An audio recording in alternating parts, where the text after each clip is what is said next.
Hello friends, इस video में हम करेंगे 2018 के जो क्वेश्चंस हमारे रह गए थे। फर्स्ट क्वेश्चन है, the half life period of radio active substance is 70 days.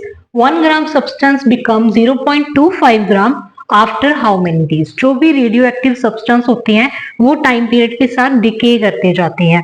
तो उन्होंने हमें दो कॉन्सेंट्रेशन दी है। इनिशियल कॉन्सेंट्रेशन दी हुई है हमें 1 ग्राम, फाइनल कॉन्सेंट्रेशन दी हुई है हमें 0.25 ग्राम। हमें पता करना है कि 1 से जब ये 0.25 ग्राम कितने डेज में हो जाता है। तो एनटी हमारी फाइनल कॉन्सेंट्रेशन की कितनी है 0.25। एन नॉट हमारी इनिशियल कितनी दी हुई है 1। हाफ को हम वैसे ही लिख लेंगे। टी हमें पता करना है, टी हाफ हमारा 70। इसे खोल कर लिखेंगे तो ये 1/4 बन जाएगा। 1/4 को आप 1/2 का स्क्वायर लिख सकते हैं या 1/2 t/70। अगर बेसिस वो ही आप सिंपल मैथ का फॉर्मूला लगाकर 2 = t/70 और t हमारे पास जो टाइम पीरियड हमने पता करना है कि कब हमारी 0.25 ग्राम होगी वो हमारे पास आ गया 140 डेज। तो इसका फर्स्ट जो ऑप्शन है वो हमारा राइट है। तो आपको क्या पता होना चाहिए, एक सिंपल फॉर्मूला पता होना चाहिए। ये 6th to 10th की साइंस की बुक्स में नहीं है। इसके लिए जो 2018 के रेस्ट ऑफ द क्वेश्चंस थे, 7 क्वेश्चन हमने पहली वाली वीडियो में किए थे। जो रेस्ट ऑफ द क्वेश्चन थे वो क्या है, +1 +2 के सिलेबस से में थे। अगर आप साइंस बैकग्राउंड से हैं, मेडिकल और नॉन मेडिकल, तो आप इसको इजीली अटेम्प्ट कर सकते हैं। और अगर आप आर्ट्स बैकग्राउंड से हैं तो भी इतनी प्रॉब्लम नहीं है, आपको सिंपल एक फॉर्मूला याद करना है और वैसे भी आप वो इसको अटेम्प्ट कर सकते हैं। तो formula NT N not half t/t half. 4 terms है, इसमें 3 दी होंगी, एक को आप पता कर देंगे। सेकेंड क्वेश्चन था, hydraulic brakes are based upon the principle. 4 principle दिए हुए हैं ऑप्शन में। ऑप्शन में जो भी है ये फ्लूइड मैकेनिक्स से रिलेटेड है कि पानी से ज्यादा पानी की फिजिक्स से रिलेटेड है। तो हाइड्रोलिक ब्रेक्स है based on the principle of Archimedes principal, आपको 9th की बुक में मिल जाएगा। ये बेसिकली डेंसिटी ऑफ वाटर की, वाटर पर कौन सी चीज फ्लोट करेगी, कौन सी चीज सिंक करेगी। जिसकी डेंसिटी वाटर से कम होगी वो फ्लोट करेगी, जिसकी ज्यादा होगी वो सिंक करेगी। आर्किमिड प्रिंसिपल बारे में 9th में बहुत अच्छे से दिया हुआ है। बाकी तीनों प्रिंसिपल नहीं है हमारी 6th to 10th की बुक्स में। और फिर उसके बाद ट्रॉलिस लॉ है। ट्रॉलिस लॉ में जो वेलोसिटी है फ्लूइड की वो डिपेंड करती है उसकी स्क्वायर रूट ऑफ हाइट की। तो बर्नौलीज थ्योरम भी अलग चीज है। पास्कल लॉ है जो इसका आंसर था, कि जो हाइड्रोलिक्स ब्रेक्स हैं वो पास्कल लॉ पर डिपेंड करती हैं। अगर आप Pascal law as it is YouTube पे सर्च भी करेंगे तो आपको ये टॉपिक एक आधे मिनट में ही समझ आ जाएगा कि जब भी जो भी प्रेशर अप्लाई करते हैं, एक पिस्टन है उसका प्रेशर अप्लाई किया, जो वाटर है नीचे से वो हर होल से बराबर में निकलेगा, कि हर होल में जो प्रेशर है वो सेम एक्सर्ट करेगा। तो हाइड्रोलिक ब्रेक्स हैं, जो ज्यादा नॉलेज इनके बारे में बॉयज को होती है, तो जो भी ये ब्रेक्स हैं वो क्या होती हैं, वो पास्कल लॉ पे बेस्ड होते हैं। कई बार हमें वैसे भी नॉलेज होती है पर हमें पर्टिकुलर प्रिंसिपल का नाम नहीं पता होता।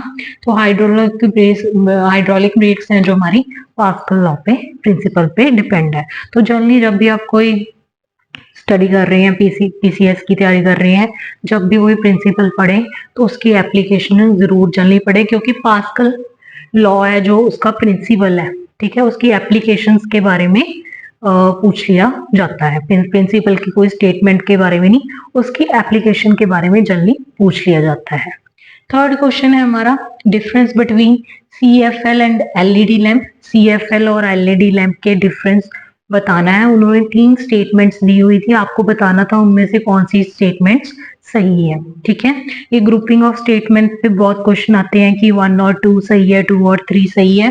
तो फर्स्ट स्टेटमेंट थी, CFL uses mercury vapour, LED use semiconductor. CFL है, कोई भी चीज है, कोई भी लैंप है, उसे ग्लो कराने के लिए हमें ऑब्वियसली कोई मटेरियल या सोर्स तो चाहिए ही चाहिए।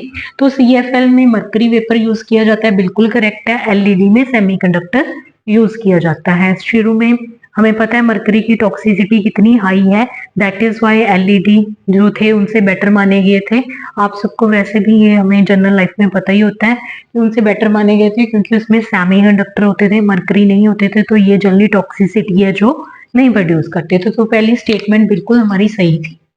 सेकेंड स्टेटमेंट थी CFL life span is more than LED। अगर उसका लाइफ स्पैन LED से ज्यादा होता तो हमें LED की इन्वेंशन की जरूरत ही ना पड़ती। तो ये स्टेटमेंट थी जो थी रॉन्ग थी। फिर थर्ड स्टेटमेंट थी हमारी CFL less efficient then LED।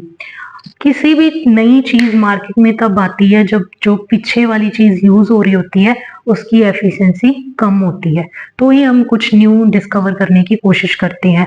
अगर इसकी एफिशिएंसी बेटर होती तो हम LED को लाते ही क्यों। तो ये स्टेटमेंट थी बिल्कुल करेक्ट थी। तो इसका आंसर था 1 और 3 आर करेक्ट स्टेटमेंट्स। ये थोड़े कंफ्यूजिंग होते हैं, लगता है कि लॉन्ग स्टेटमेंट दी हुई है तो गलत हो जाएगा, पर ऐसे नहीं होता। आप इजिली इसे, जरूरी नहीं है कि आपने साइंस की बुक्स ही जनरली बहुत गहराई में जाकर पढ़ी हो, आपको वैसे भी थोड़ी अपने आसपास की नॉलेज है तो आप इजिली अटेम्प्ट कर सकते हो। फोर्थ क्वेश्चन था which of the following uses the principle of total internal reflection. जब हमने 2015 का पेपर किया था तब भी टोटल इंटरनल रिफ्लेक्शन, ये एप्लीकेशन पर ही क्वेश्चन पूछते हैं, मैंने जैसे आपको पहले भी बताया था, वहां भी क्वेश्चन था टोटल इंटरनल रिफ्लेक्शन का। इवन तो हमारे सिलेबस में लाइट के कितने सारे फिनोमेना, डायफ्रैक्शन, इंटरफेरेंस, पोलराइजेशन सब दिए हुए हैं, बट उसमें भी टोटल इंटरनल रिफ्लेक्शन के बारे में पूछा था, इसमें भी टोटल इंटरनल रिफ्लेक्शन के बारे में पूछा था। मैंने आपको कहा था कि जब भी सेम मीडियम में लाइट है जो हमारी रिफ्लेक्ट करती है, तब अच्छे से डीपली समझाया था डायमंड क्यों इतना शाइन करता है। तो वो कौन सा प्रिंसिपल यूज होता है, टोटल इंटरनल रिफ्लेक्शन। तो ये पूछा गया था कि कहाँ यूज होता है। तो जिन्हें मेडिकल के बैकग्राउंड से है या मेडिकल के बारे में ज्यादा नॉलेज है वो तो इजिली इसे कर ही सकते हैं। एंडोस्कोपी एक ट्यूब होती है, उससे हमारे मेडिकल प्रोसीजर में यूज होती है, अंदर जो ज्यादा डीप हो जाएगा। पर उसमें ये जो ट्यूब या पाइप का क्वेश्चन कहीं भी आ जाए तो वो जनरली कहाँ पर होता है, टोटल इंटरनल रिफ्लेक्शन प्रिंसिपल हम वहां यूज करते हैं। तो इसका आंसर था एंडोस्कोपी। नेक्स्ट क्वेश्चन है, आधे से ज्यादा क्वेश्चन जो बायो से आते हैं वो वैसे ही होते हैं जैसे इसी पेपर में पूछा गया था कि विनेगर किसका मिक्सचर है, तो वो आपको याद होने चाहिए, मेमोराइज वाले क्वेश्चन है। आयोडाइज साल्ट है वो मिक्सचर होता है पोटाशियम आयोडाइड और कॉमन साल्ट का आपको फॉर्मूला पता ही है क्या होता है, NaCl।